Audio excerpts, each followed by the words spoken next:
ചെമ്പനീർ പൂവ് സീരിയലിന്റെ latest episode review ആണ് പറയുന്നത്. അങ്ങനെ അച്ചമ്മയുടെ 80ാം പിറന്നാൾ ആഘോഷിക്കുന്നതിൽ തന്നെ എല്ലാവരും വളരെയധികം സന്തോഷത്തിലായിരുന്നു. സച്ചി അച്ചമ്മയുടെ 3 കൂട്ടുകാരെ അങ്ങോട്ടേക്ക് കൊണ്ടുവന്നതോടുകൂടി തന്നെ അച്ചമ്മക്ക് സച്ചിയോടുള്ള ഇഷ്ടവും സ്നേഹമൊക്കെ ഇരട്ടിച്ചു. നാടും വീടും ആഘോഷത്തിലേക്കുണരുമ്പോഴും സച്ചിയുടെ മനസ്സ് മാത്രം കലുഷിതമായിരുന്നു. ഉള്ളിൽ തിളക്കുന്നൊരു കോപം കടിച്ചമർത്തിക്കൊണ്ടാണ് അവൻ ഓരോ നിമിഷവും തള്ളി നീക്കിയത്. തനിക്ക് അവകാശപ്പെട്ട തൻ്റെ ഭാര്യയായ രേവതിക്ക് ലഭിക്കേണ്ടിയിരുന്ന സ്വർണം കവർന്നെടുത്തവൻ കൺമുന്നിൽ ചിരിച്ചുകൊണ്ട് നടക്കുന്നത് കാണുമ്പോൾ സച്ചിയുടെ ചോര തിളച്ചു. എന്നാൽ രേവതിയുടെ കണ്ണുനീരിൽ കുതിർന്ന അപേക്ഷ അവനെ തടഞ്ഞു നിർത്തി. സച്ചിയേട്ടാ, അച്ചമ്മയെ ഈ വലിയ ദിവസം നമ്മളായിട്ട് നശിപ്പിക്കരുത്. സ്വർണം പോയതിൻ്റെ പേരിൽ സുധിയേട്ടനെയോ ചന്ദ്രമതിയെയോ ചോദ്യം ചെയ്യരുത്. ഇതെൻ്റെ ഒരു അപേക്ഷയാണ്. രേവതിയുടെ ആ വാക്കുകൾക്ക് മുന്നിൽ സച്ചി മൗനം പാലിക്കേണ്ടി വന്നു. പക്ഷേ ആ മൗനത്തിന് കൊടുങ്കാറ്റിൻ്റെ കരുത്തുണ്ടായിരുന്നു. ആഘോഷങ്ങൾക്കുള്ള ഒരുക്കുകൾ തകൃതിയായി നടക്കുമ്പോഴും സുധിയുടെയും ചന്ദ്രമതിയുടെയും ഉള്ളിൽ ഭയത്തിൻ്റെ വിത്തുകൾ മുളച്ചു തുടങ്ങിയിരുന്നു. സച്ചിയുടെ നോട്ടം അത് സാധാരണ പോലെയല്ല. അവൻ എന്തോ അറിഞ്ഞിരിക്കുന്നു എന്ന തോന്നൽ സുധിയെ വേട്ടയാടി. സുധി ചന്ദ്രമതിയുടെ അടുത്തേക്ക് ഓടിയെത്തി. അമ്മേ, അവൻ്റെ നോട്ടം എന്നെ വല്ലാതെ പേടിപ്പിക്കുന്നു. അവൻ എന്നെ തന്നെ നിരീക്ഷിക്കുകയാണ്. എനിക്കത് സഹിക്കാൻ കഴിയുന്നില്ല. ചന്ദ്രമതി മകനെ സമാധാനിപ്പിക്കാൻ ശ്രമിച്ചു. നീ പേടിക്കേണ്ടടാ, അവനൊന്നും അറിഞ്ഞിട്ടുണ്ടാവില്ല. നീ വെറുതെ ഓരോ പ്രശ്നമുണ്ടാക്കാതെ. പക്ഷേ സുധിയുടെ ആശങ്ക അടങ്ങിയില്ല. അമ്മ ഒന്ന് ആലോചിച്ചു നോക്ക്. അവൻ ആ സ്വർണം അച്ചമ്മക്ക് സമ്മാനം വാങ്ങാനോ മറ്റോ എടുത്താലോ, അല്ലെങ്കിൽ അത് വിൽക്കാൻ കൊണ്ടുപോയി കടക്കാർ അത് വ്യാജമാണെന്ന് തിരിച്ചറിഞ്ഞാലോ? ഇത് കേട്ടപ്പോൾ ചന്ദ്രമതിയുടെ നെഞ്ചിടിപ്പ് കൂടി. നീ നിന്റെ വായു നടക്ക്. ഇതൊന്നും ആരും അറിയുന്നില്ല. നിന്റെ അച്ഛൻ അറിഞ്ഞാൽ എന്നെ അങ്ങ് കൊല്ലും. അച്ഛമ്മ അറിഞ്ഞു കഴിഞ്ഞാൽ പിന്നെ നമ്മൾ രണ്ടുപേരെയും ജീവനോടെ അങ്ങ് കുഴിച്ചു മൂടും. ചന്ദ്രമതിയുടെ വാക്കുകളിൽ ഭയം നിഴലിച്ചു. അച്ചമ്മയുടെ പിറന്നാൾ ദിവസം ലക്ഷ്മിയും അതുപോലെ തന്നെ മഹിമയൊക്കെ അങ്ങോട്ടേക്ക് എത്തിയിരുന്നു. എല്ലാവരും ഓരോരുത്തരായി അച്ചമ്മക്ക് വില കൂടിയ സമ്മാനങ്ങൾ നൽകി. ഒടുവിൽ സച്ചിയും രേവതിയുടെയും ഊഴമെത്തിയപ്പോൾ വർഷ ആകാംക്ഷയോടെ ചോദിച്ചു, രേവതി ചേച്ചി, എന്താണ് നിങ്ങളുടെ സർപ്രൈസ്? ദിവസങ്ങളായി ഒളിപ്പിച്ചു വെച്ചിരിക്കുകയായിരുന്നല്ലോ. ചന്ദ്രമതി പരിഹാസത്തോടെ ഇടപെട്ടു. ഓ, സെറ്റ് സാരി ആയിരിക്കും. അതിനിപ്പോൾ എന്താ ഇത്ര ആലോചിക്കാൻ? എന്നാൽ അച്ചമ്മ അതിന് മറുപടി നൽകി. എടി, നിനക്കെന്താണ് ഇത്ര പുച്ഛം? എൻ്റെ മകൻ എനിക്ക് തരുന്നത് ഓരോ ചെറിയ സൂചിയാണെങ്കിൽ പോലും എനിക്കത് വിലപ്പെട്ടത് തന്നെയാണ്. സച്ചി സുധിയെ നോക്കി പുഞ്ചിരിച്ചുകൊണ്ട് പറഞ്ഞു, ഇതെൻ്റെ അച്ചമ്മയാണ്. മാത്രമല്ല ഇത് പലരെയും ഞെട്ടിക്കുന്ന സമ്മാനമായിരിക്കും. സുധിയുടെ മുഖത്തപ്പോഴും പുച്ഛം മാത്രമായിരുന്നു. സച്ചി ഉച്ചത്തിൽ വിളിച്ചു പറഞ്ഞു, കടന്നു വരൂ. എല്ലാവരും വാതിലിനരികിലേക്ക് ഉറ്റുനോക്കി. അവിടെ 2 വൃദ്ധരായ സ്ത്രീകളുണ്ടായിരുന്നു. അവരെ കണ്ടതും അച്ചമ്മയുടെ കണ്ണുകളെല്ലാം വിടർന്നു. സന്തോഷം കൊണ്ട് ഓടിച്ചെന്ന് അച്ചമ്മ അവരെ കെട്ടിപ്പിടിച്ചു. അത് അച്ചമ്മയുടെ ബാല്യകാല സുഹൃത്തുക്കളായിരുന്നു. വർഷങ്ങൾക്ക് ശേഷം കണ്ടുമുട്ടിയ ആ നിമിഷം വികാരനിർഭരയായി. എടാ, നീ ഇവരെ എങ്ങനെ കണ്ടെത്തി? അച്ചമ്മ സച്ചിയോട് അത്ഭുതത്തോട് ചോദിച്ചു. സച്ചി മറുപടി പറഞ്ഞു, അച്ചമ്മക്ക് പണം കൊടുത്ത് വാങ്ങാൻ കഴിയുന്ന സമ്മാനങ്ങളെക്കാൾ വലുത് മനസ്സിൽ തങ്ങി നിൽക്കുന്ന സന്തോഷമാണെന്ന് എനിക്ക് തോന്നി. അച്ചമ്മ പഴയ കഥകളൊക്കെ പറയുമ്പോൾ കുറിച്ചിട്ട പേരുകൾ വെച്ച് അന്വേഷിച്ച് കണ്ടുപിടിച്ചതാണ് ഞാനിവരെ. അച്ചമ്മ വികാരധീരരായി പറഞ്ഞു. മറ്റാരേക്കാളും തന്ന വില കൂടിയ സമ്മാനങ്ങളെക്കാൾ എനിക്ക് വലുത് ഇതാണ്. ആ വാക്കുകൾ സദസ്സിനെ ആകെ മുഴക്കി. സുധിയും ശ്രുതിയും രഹസ്യമായി പിറുപിറുത്തു. അയ്യോ, നമ്മുടെ സ്വർണം അങ്ങ് പോയല്ലോ. അച്ചമ്മ തിരിച്ചെന്തെങ്കിലും തരുമെന്ന് കരുതിയിട്ടാണ് നമ്മൾ ആ സ്വർണം വില കൂടിയ സ്വർണ്ണമൊക്കെ കൊടുത്തത്. സന്തോഷം കൊണ്ട് അച്ചമ്മ രേവതിയെയും സച്ചിയെയും ചേർത്ത് പിടിച്ചു. ഇനി മരിച്ചാലും എനിക്ക് ദുഃഖമില്ല. അച്ചമ്മ അങ്ങനെ പറഞ്ഞപ്പോൾ അങ്ങനെ മരിക്കാനൊന്നും ഞങ്ങൾ വിട്ടുതരില്ല. ഇനിയും ഒരു 30 വർഷം അച്ചമ്മ ഞങ്ങളോട് തന്നെ വേണമെന്ന് പറയട്ടോ സച്ചി.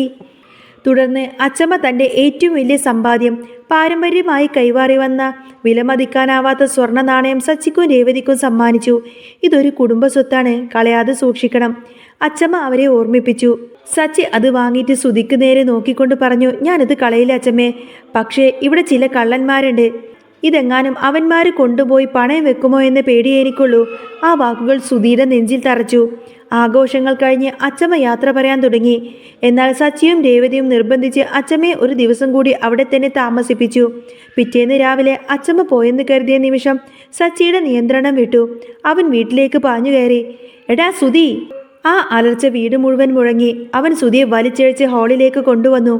എടാ, നീ എന്താടാ ഈ കാണിക്കുന്നത്? രവീന്ദ്രൻ ചോദിച്ചു. അച്ചമ്മ പോകാൻ വേണ്ടി ഞാൻ കാത്തിരിക്കായിരുന്നു. ഇവനും ഇവൻ്റെ അമ്മയും കൂടി ചേർന്ന് കാണിച്ചു കൂട്ടിയ വൃത്തികേടുകൾക്ക് ഇന്ന് ഞാൻ കണക്ക് തീർക്കും, സച്ചി അലറിക്കൊണ്ട് പറഞ്ഞു. അവൻ സുധിയുടെ കവിളിൽ ആഞ്ഞടിച്ചു. ഇത് കണ്ട് തടയാൻ വന്ന ചന്ദ്രമതിയെ നോക്കി സച്ചി പറഞ്ഞു, സ്വന്തം മകനെ തല്ലിയിട്ടും അമ്മ മാത്രം മിണ്ടാതെ നിൽക്കുന്നത് കണ്ടോ? അതിലൊരു രഹസ്യമുണ്ട്. ബഹളം കേട്ട് പോയി എന്ന് കരുതിയ അച്ചമ്മ പോലും അങ്ങോട്ടേക്ക് തിരികെ വന്നു. എന്താടാ ഇവിടെ നടക്കുന്നത്? സച്ചി മറുപടി പറയാൻ മടിച്ചു നിന്നു. പക്ഷേ അച്ചമ്മ വിട്ടില്ല. രേവതി, നീ എങ്കിലും പറ, നിങ്ങൾ എന്തോ എന്നിൽ നിന്നും ഒളിക്കുന്നുണ്ട്. രേവതി അകത്തുപോയി പൊതിയുമായി വന്നു. അച്ചമ്മേ, ഞങ്ങളുടെ കല്യാണത്തിന് അച്ചമ്മ തന്ന സ്വർണ്ണാഭരണങ്ങൾ ഓർക്കുന്നുണ്ടോ? ഇതാണാ സ്വർണം. സച്ചേട്ടൻ പറഞ്ഞത് സത്യമാണ്. ഇത് മുഴുവൻ മുക്കുപണ്ടങ്ങളാണ്. എല്ലാവരും ഞെട്ടിത്തെറിച്ചു. രവീന്ദ്രന് പോലും അതൊന്നും വിശ്വസിക്കാൻ കഴിയുന്നില്ല. എന്ത് മുക്കുപണ്ടമോ? നീ എന്താ ഈ പറയുന്നത്?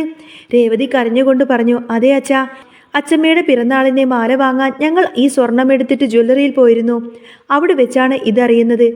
കടക്കാരൊക്കെ ഞങ്ങളെ കള്ളന്മാരെ പോലെ നോക്കി പരിഹസിച്ചു. പോലീസ് സ്റ്റേഷനിൽ വിളിക്കാൻ തുനിഞ്ഞു. ഭാഗ്യത്തിന് കടയുടമ എന്നെ അറിയാമായിരുന്നു. ഞങ്ങൾ അന്ന് അനുഭവിച്ച അപമാനം ഭൂമി പിളർന്ന് താഴേക്ക് പോയാൽ മതിയെന്ന് തോന്നിപ്പോയി. സച്ചി പൊട്ടിത്തെറിച്ചു. ഞങ്ങളെ കള്ളന്മാരാക്കിയത് ഇവനും ഇവന്റെ അമ്മയുമാണ്. എൻ്റെ അമ്മ രേവതിയെ പണ്ട് കുറെ കുറ്റപ്പെടുത്തിയതാണ്. അന്ന് രേവതി ഊരിവെച്ച സ്വർണം അമ്മയാണ് സൂക്ഷിച്ചത്. അത് എപ്പോഴാണ് മുക്കുപണ്ടതായതെന്ന് അമ്മക്ക് മാത്രമേ അറിയൂ. ചന്ദ്രമതി അപ്പോഴും കുറ്റം സമ്മതിച്ചില്ല. ഞാൻ അതെടുത്ത് അലമാരയിൽ വെച്ചതേയുള്ളൂ. അത് നേരത്തെ തന്നെ മുക്കുപണ്ടമായിരുന്നോ എന്ന് ആർക്കറിയാം? ഇത് കേട്ട് രേവതിക്ക് ദേഷ്യം വന്നു. എൻ്റെ വീട്ടുകാരെ ഇങ്ങനെ കുറ്റപ്പെടുത്തരുത്. അവർ കഷ്ടപ്പെട്ട് ജീവിക്കുന്നവരാണ്. കള്ളത്തരമൊന്നും അവർ ചെയ്യില്ല.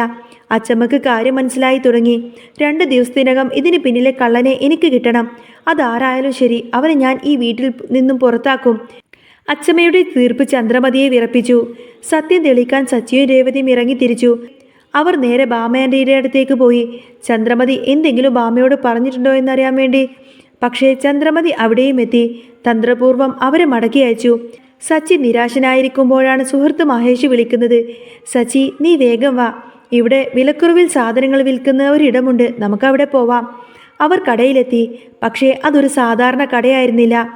സുധിയുടെ കടയിൽ നിന്ന് മോഷ്ടിച്ച സാധനങ്ങൾ വിൽക്കുന്ന ഇടമായിരുന്നു അത്. പോലീസ് അവിടേക്ക് റെയ്ഡിനെത്തി. സച്ചിയെയും മഹേഷിനെയും പോലീസ് പിടികൂടി. ആ സമയത്താണ് മോഷണം മുതൽ തിരിച്ചറിയാൻ വേണ്ടി സുധി അങ്ങോട്ടേക്ക് വന്നത്. സച്ചിയെ കണ്ട സുധി പോലീസിനോട് പറഞ്ഞു. സാറേ, ഇവന്മാർ എൻ്റെ കടയിൽ നിന്ന് 5 ലക്ഷം രൂപയ്ക്ക് സാധനങ്ങൾ വാങ്ങി. വിജിലൻസ് ആണെന്ന് പറഞ്ഞ് ഭീഷണിപ്പെടുത്തി പണം തിരികെ വാങ്ങി. ആ പണം ഡീലർമാർക്ക് കൊടുക്കാൻ നിവൃത്തിയില്ലാതെ ഞാൻ എൻ്റെ വീട്ടിലെ സ്വർണം വിറ്റു. എന്നിട്ട് ഭാര്യയോട് പോലും കള്ളം പറഞ്ഞു. സുധിയുടെ ഈ സംസാരം സച്ചി രഹസ്യമായി മൊബൈലിൽ പകർത്തി. സ്വന്തം വായ്കൊണ്ട് സുധി സത്യമെല്ലാം വിളിച്ചു പറയുകയായിരുന്നു. പോലീസ് സുധിയെ പരിഹസിച്ച് ചിരിച്ചു. ഇത്രയും വലിയ ബിസിനസ്സുകാരൻ ബില്ലില്ലാതെ സാധനം കൊടുക്കുമോ? താൻ ഇരുന്ന് വാങ്ങിയ പണിയാണിത്. വീട്ടിലെത്തിയ സച്ചി എല്ലാവരെയും വിളിച്ചുകൂട്ടി. നിങ്ങൾക്കെല്ലാവർക്കും ഞാനൊരു സിനിമ കാണിക്കാമെന്നൊക്കെ പറഞ്ഞ് അവൻ ആ വീഡിയോ ടിവിയിലൂടെ പ്ലേ ചെയ്തു. വീഡിയോയിൽ സുധിയുടെ ശബ്ദം വ്യക്തമായിരുന്നു. ആ കുറവ് നികത്താൻ താൻ രേവതിയുടെ സ്വർണം വിറ്റ് മുക്കുപണ്ടം വെച്ചു. വീഡിയോ അവസാനിച്ചതും അച്ചമ്മ ചാടി എഴുന്നേറ്റ് സുധിയുടെ കർണത്തൊരൊറ്റൊന്നങ്ങ് പൊട്ടിച്ചു. സത്യം പറടാ, ഇതെങ്ങനെ സംഭവിച്ചു? ഗത്യന്തരമില്ലാതെ സുധി എല്ലാം ഏറ്റുപറഞ്ഞു. അമ്മയോട് ഞാൻ കാല് പിടിച്ചു പറഞ്ഞപ്പോൾ അമ്മയാണ് രേവതിയുടെ സ്വർണമെല്ലാം തന്നെ എനിക്ക് എടുത്തു തന്നത്. അത് ഞാൻ വിറ്റു, പകരം മുക്കുപണ്ടം വെച്ചു. ഇതോടെ ചന്ദ്രമതിയുടെ കള്ളത്തലവും പൊളിഞ്ഞു. അവൻ കാരണം എനിക്കത് ചെയ്യേണ്ടി വന്നതാണ്. ചന്ദ്രമതി തല താഴ്ത്തിക്കൊണ്ട് സമ്മതിച്ചു. അച്ചമ്മയുടെ കൈ ചന്ദ്രമതിയുടെ മുഖത്തും പതിഞ്ഞു.